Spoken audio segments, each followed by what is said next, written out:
Well, everyone, looks like we got some good news on the horizon. It looks like Half-Life Alyx actually got a non-VR mod. Oh yes. So the mod is currently in its pre-alpha stages. So yeah, there's gonna be a lot of bugs and all that. It's basically, barely anything at this point, but it definitely does show progress, and it's pretty awesome in all honesty. So that being said, let's get on with it, shall we? It says we knew it wouldn't be long, but it was still pretty fast. Exactly a week after the VR-only Half-Life Alyx launched, a mod that lets you run it on your desktop with a mouse and keyboard with no VR headsets or controllers needed is here. Before you pony up $60 for Half-Life Alyx, though, be warned, Half-Life Alyx, the mouse and keyboard edition mod, is still in pre-alpha state, and won't let you sit there and play Half-Life Alyx all the way through with your mouse and keyboard as easily as you would in Half-Life 2. It requires you to input a bunch of console commands to get it working, and many of the game's features still don't work at all. You can play, but in all honesty, it's not a whole lot of fun. Well, in all honesty, that's pretty much to be expected, especially when you're modding something like VR to PC commands and all that stuff. Like that's not really an easy feat, but thankfully there are some people that try to do it. Yeah,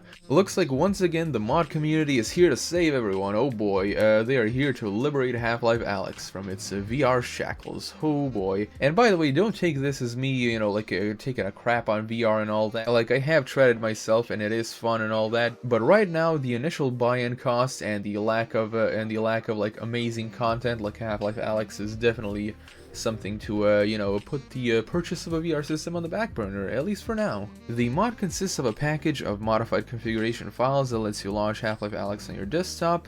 There will be two different setups to choose from. One is a fake VR mode, which lets you use Alyx's gravity gloves and weapons, but you can't use WASD for movement, and you'll need to use a liberal dose of no-clip console commands to progress beyond certain areas and sequences. The other mode will let you walk around more naturally with WASD and pick up objects with the E key as in Half-Life 2, but you don't have hands, so you can't open doors and press buttons. You'll have to use Half-Life 2's default weapons, but they do work in limited capacity, which is pretty cool. I chalk it up to as something to play around with if you already own the game and have played it in VR, as opposed to a reason to buy the game if you don't have VR.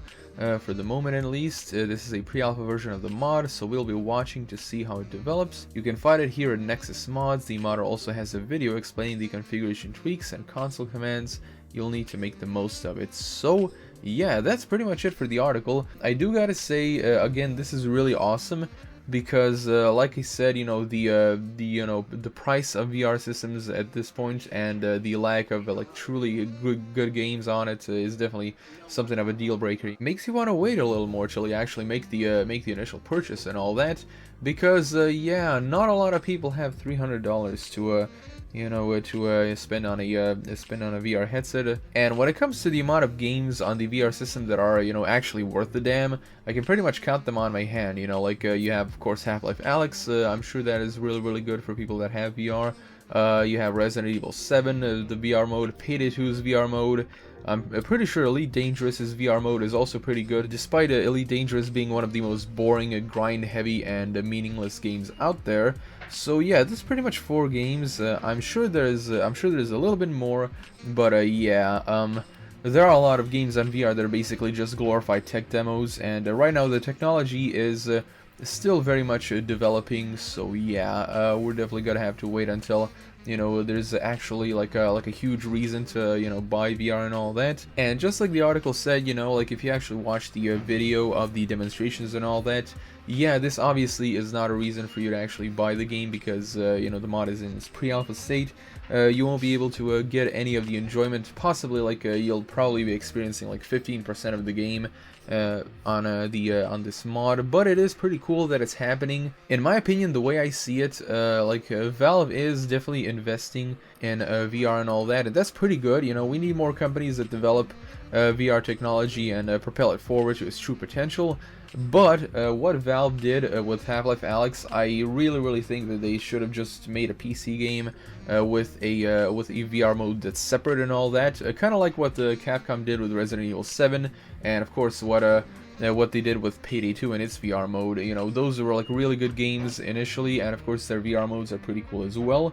So yeah, that's my opinion about it. Again, I'm not taking a crap on VR. I'm just saying that there really isn't much of a reason to buy it at this point, because there really isn't all that much content out there gaming-wise, to be totally honest. So hopefully awesome games like Half-Life Alyx get made for VR a lot more and all that, for it to, you know, actually fill up with content, and there be an incentive to buy in it. But right now there isn't so much, so yeah, we'll just leave it at that. Anyway, everyone, thank you all so much for watching. Be sure to subscribe, press the bell icon, and if you wish to support me and my page, link is in the description below. And as always, I'm Cyber Rampage, and I'll be seeing you guys and gals in the next video.